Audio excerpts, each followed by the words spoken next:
Elkan Bagot bersikap dingin saat timnas Indonesia memberikan ucapan spesial.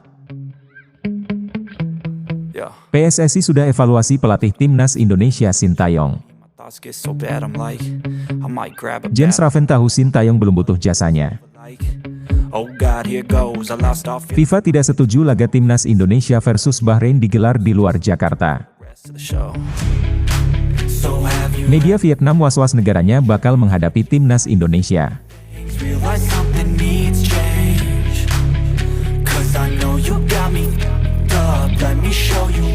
FIFA dipastikan tidak akan menyetujui permintaan Bahrain untuk memindahkan laga melawan timnas Indonesia dari Jakarta.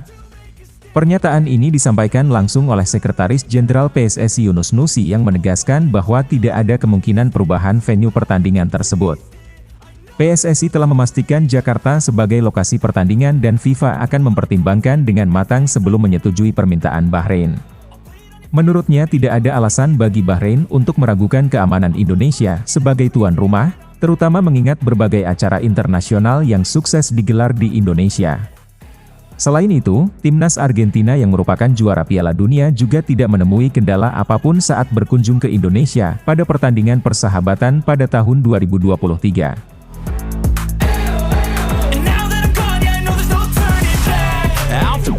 Yunus Nusi menegaskan bahwa dengan rekam jejak yang ada, FIFA tidak akan mempertimbangkan permintaan Bahrain untuk memindahkan pertandingan.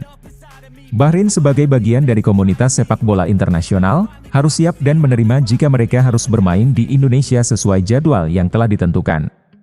Keputusan FIFA ini menggarisbawahi bahwa Indonesia tetap dianggap sebagai lokasi yang aman dan layak untuk pertandingan internasional. Dengan pengalaman dan fasilitas yang sudah terbukti mampu menggelar event besar, PSSI optimis bahwa laga timnas Indonesia melawan Bahrain akan berjalan lancar di Jakarta.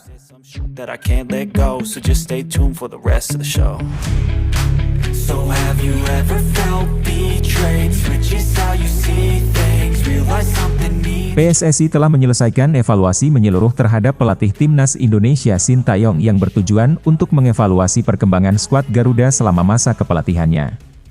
Evaluasi ini diadakan setelah beberapa pertandingan penting yang melibatkan timnas, dengan harapan bisa mengidentifikasi area yang perlu diperbaiki guna memastikan peningkatan performa tim di masa mendatang. Pertemuan evaluasi ini dipimpin langsung oleh Ketua Badan Tim Nasional Sumarji yang menekankan pentingnya sinergi dalam tim. Menurut Sumarji, evaluasi ini dilakukan sebagai tindak lanjut dari beberapa hasil pertandingan yang dianggap masih belum memuaskan.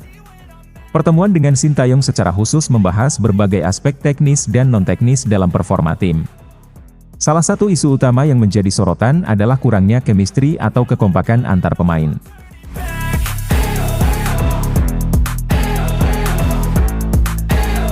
Isu kurangnya chemistry antar pemain telah lama menjadi perhatian publik dan pengamat sepak bola. Sintayong sendiri di bawah evaluasi ini sepakat bahwa komunikasi serta hubungan antar pemain perlu diperbaiki, baik di dalam maupun di luar lapangan. PSSI ingin melihat para pemain timnas Indonesia tidak hanya memiliki kemampuan teknis yang mumpuni, tetapi juga mampu berkolaborasi dengan baik sebagai sebuah tim yang solid. Pemain yang saling mendukung dan berkomunikasi dengan lancar di lapangan dinilai sangat penting dalam menciptakan strategi permainan yang efektif. Dalam evaluasi tersebut, PSSI juga meminta agar Sintayong bisa membangun kembali kekompakan dalam tim yang menurut hasil analisis masih belum cukup baik. Ketidakmampuan para pemain untuk menyatu dengan sempurna dianggap sebagai salah satu penyebab mengapa timnas Indonesia belum bisa menunjukkan performa maksimal. Selain itu, PSSI menyoroti pentingnya komunikasi yang terbuka dan positif antar pemain, yang bisa menjadi kunci untuk memperbaiki koordinasi selama pertandingan.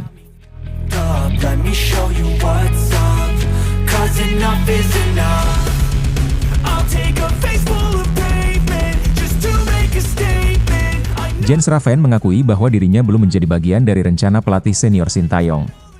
Pemain yang baru mendapatkan paspor Indonesia pada Juni 2024 itu sejauh ini belum mendapat kesempatan untuk dipromosikan ke timnas senior. Meski demikian, Raven tidak merasa kecil hati dengan situasi ini. Sebaliknya, dia melihatnya sebagai peluang untuk terus berkembang dan membuktikan kapasitasnya sebagai pemain. Raven menyadari bahwa waktu akan menjadi penentu dalam perjalanannya menuju timnas senior. Meski belum dilirik secara langsung, Raven tetap optimis bahwa dirinya bisa membuktikan kualitasnya kepada pelatih asal Korea Selatan itu. Ia percaya bahwa jika terus tampil konsisten, peluang untuk promosi ke tim senior akan terbuka dengan sendirinya. Bagi Raven, berada di bawah arahan Indra Syafri juga merupakan pengalaman berharga yang memberikan banyak pelajaran untuk karirnya ke depan.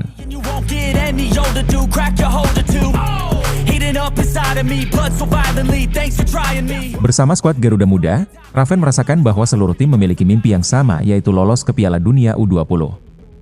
Bagi Raven, ini adalah tujuan besar yang saat ini menjadi fokus utama bagi seluruh pemain. Dengan semangat tersebut, Raven berharap bisa berkontribusi maksimal bagi timnya di turnamen yang akan datang. Seiring berjalannya waktu, Jens Raven optimis bahwa dirinya bisa mendapatkan promosi ke timnas U23, bahkan hingga ke timnas senior. Namun dia juga menyadari bahwa semuanya harus dijalani secara bertahap. Saat ini fokusnya tetap pada timnas U20, di mana ia berusaha untuk memberikan yang terbaik bagi tim dalam upaya meraih tiket ke Piala Dunia U20. Kesempatan membela timnas U20 di ajang internasional juga dianggap sebagai momen penting dalam karir Jens Raven.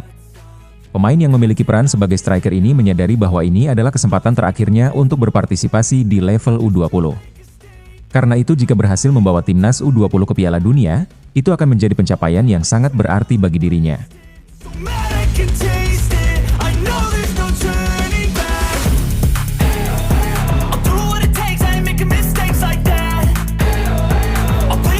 Media Vietnam baru-baru ini mengungkapkan kekhawatiran terkait kemungkinan negaranya berhadapan dengan timnas Indonesia di Piala AFF 2024.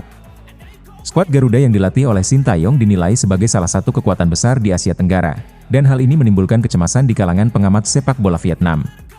Menurut media Vietnam, jika tim Vietnam harus menghadapi Indonesia, mereka akan menghadapi tantangan berat, terutama karena Indonesia diperkirakan akan menurunkan sejumlah bintang top mereka.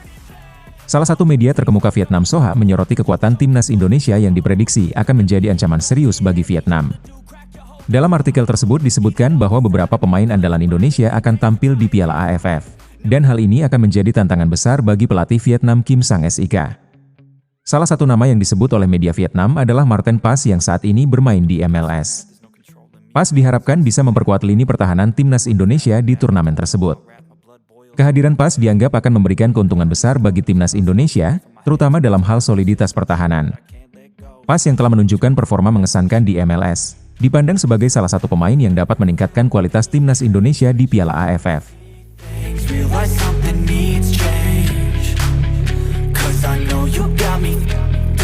Selain itu, kekuatan Indonesia bukan hanya terletak pada pemain naturalisasi seperti Marten Pas, tetapi juga pemain-pemain muda berbakat dan bintang lainnya yang sudah menjadi bagian integral dari skuad Garuda.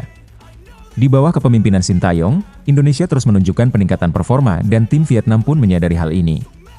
Tidak heran jika media Vietnam was-was dengan potensi pertemuan kedua negara, mengingat Indonesia seringkali menjadi lawan tangguh bagi Vietnam dalam turnamen-turnamen sebelumnya. Media Vietnam juga mengakui bahwa pelatih Sintayong berhasil membangun fondasi yang kuat bagi timnas Indonesia, baik dari segi taktik maupun mentalitas tim.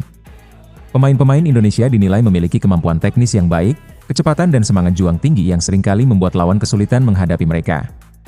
Hal inilah yang membuat Vietnam merasa perlu mewaspadai setiap pergerakan Indonesia di Piala AFF 2024.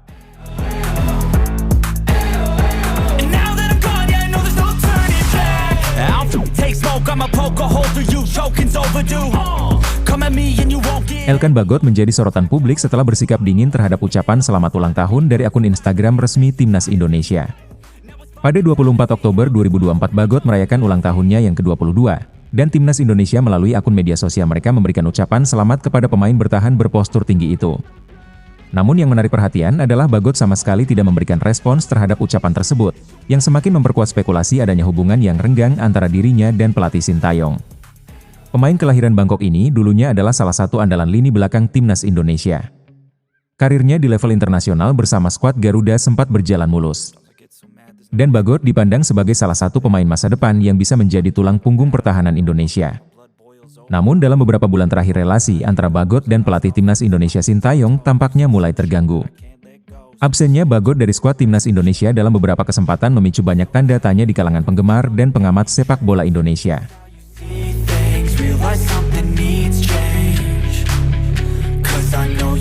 Sikap dingin Bagot terhadap ucapan ulang tahun dari akun resmi Timnas Indonesia seolah mempertegas rumor bahwa hubungan antara Bagot dan Sintayong telah memburuk. Sintayong, yang dikenal sebagai pelatih yang tegas dan disiplin, diduga telah memblacklist Bagot dari skuad Garuda setelah pemain tersebut gagal memenuhi panggilan untuk bergabung dengan Timnas Indonesia U23 beberapa waktu lalu. Insiden ini tampaknya menjadi pemicu utama ketegangan antara kedua pihak, dan sejak saat itu Bagot belum kembali dipanggil untuk memperkuat timnas. Dalam beberapa bulan terakhir, nama Bagot terus absen dari daftar pemain yang dipanggil untuk memperkuat timnas Indonesia. Hal ini menjadi anomali mengingat kualitas dan pengalaman Bagot yang bermain di Liga Eropa. Meskipun usianya masih muda, Bagot memiliki pengalaman bermain di kompetisi yang ketat dan bersaing dengan pemain-pemain berkelas dunia yang seharusnya menjadi aset penting bagi timnas Indonesia. Namun ketidakhadirannya dalam skuad Garuda menimbulkan berbagai spekulasi mengenai alasan di balik keputusan Sintayong tersebut.